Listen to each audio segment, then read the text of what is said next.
Hello guys, welcome to the law hunt. अगर आपने DU के लिए प्रिपेयर किया था और आप कट ऑफ लिस्ट के आसपास आ रहे हैं, जो आपको लगता है कि कट ऑफ इतनी हो सकती है। कट ऑफ मैं बता दूं कि अगर आप जनरल कैटेगरी से हैं तो अगर मैक्सिमम कट ऑफ जो बोला जा सकता है कि आप अगर यहाँ तक हैं तो आप एकदम सेफ हैं। 240 तक तो अगर आप हैं तो आप एकदम प्रिपेयर करिए। लेकिन फिर भी अगर आप 230 और 240 के अंदर है तो भी आपको एकदम सब चीज़ें तैयार करके रखना चाहिए।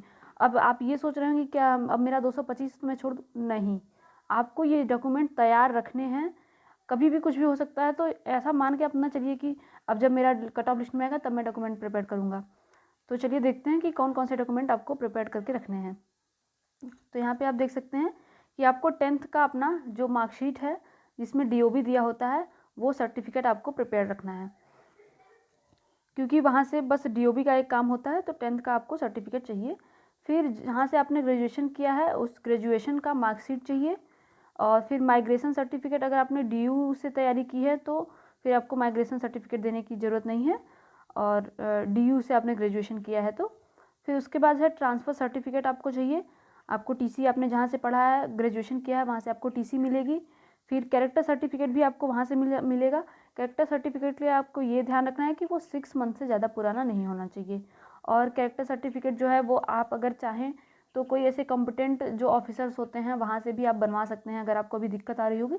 इन सब चीज़ों में समय लगता है। हालांकि कहीं भी आप एडमिशन लेते हैं तो यूनिवर्सिटीज़ आपको समय देती हैं, बस आपको एक फॉर्म फिलअप करना होता है, समय आपको मिलता है। लेकिन फिर भी अगर आप एडमिशन लेने के लिए इच्छुक हैं तो मुझे लगता है कि आपको ये सब चीज़ें प्रिपेयर करके रखनी चाहिए। ऐसा नहीं कि जब होगा तब देखा जाएगा, ऐसा नहीं करना चाहिए। तो आप कैरेक्टर सर्टिफिकेट तैयार रखिए जो कि 6 मंथ से ज़्यादा पुराना नहीं होना चाहिए। यहाँ पे आपको 10th का रिजल्ट चाहिए, मार्कशीट चाहिए ग्रेजुएशन का, माइग्रेशन सर्टिफिकेट, ट्रांसफ़र सर्टिफिकेट और कैरेक्टर सर्टिफिकेट। फिर आगे चलते हैं। यहाँ पे देखिए आपको चाहिए रिजर्वेशन कास्ट सर्टिफिकेट। अगर आप SC ST से हैं तो अगर आपका बना हुआ है रिजर्वेशन सर्टिफिकेट तो वो आपका तो हमेशा चलता है। लेकिन अगर आप OBC या फिर EWS से हैं तो आपको ये प्रिपेयर करके रखना चाहिए। इनके लिए कुछ टाइम ड्यूरेशन भी होता है कि अगर इन ड्यूरेशन के बीच है तो ही ये वैलिड होता है। मे बी 1 ईयर होता है, 1 फाइनेंशियल ईयर। तो ये सब चीज़ें आप चेक कर लीजिएगा। आपको अपने पासपोर्ट साइज़ कम से कम 10 से 15 एकदम प्रिपेयर रखने चाहिए। और कोशिश कीजिएगा जो आपने एडमिट कार्ड में लगाया था फ़ोटो, फॉर्म फिलअप करते समय लगाया था, उन सब चीज़ों वही फ़ोटो होनी चाहिए। ये होती है तो ज़्यादा अच्छा है। अगर नहीं भी है तो कोई दिक्कत नहीं है, आप कोई भी नई फ़ोटो अपनी खिंचवा के लगवा सकते हैं। और एडमिट कार्ड जो आपने लिया था उसे डाउनलोड कर लीजिए वेबसाइट से।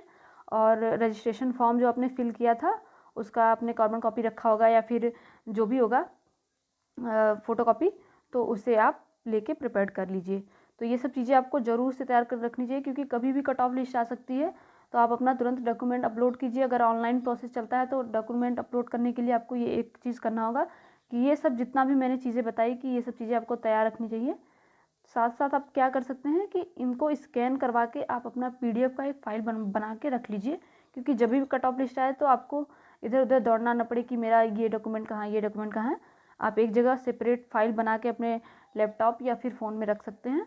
जब भी आए तो आप उसे अपलोड करके फिर अपना बस फ़ी पेमेंट कीजिए और आपका एडमिशन हो जाएगा।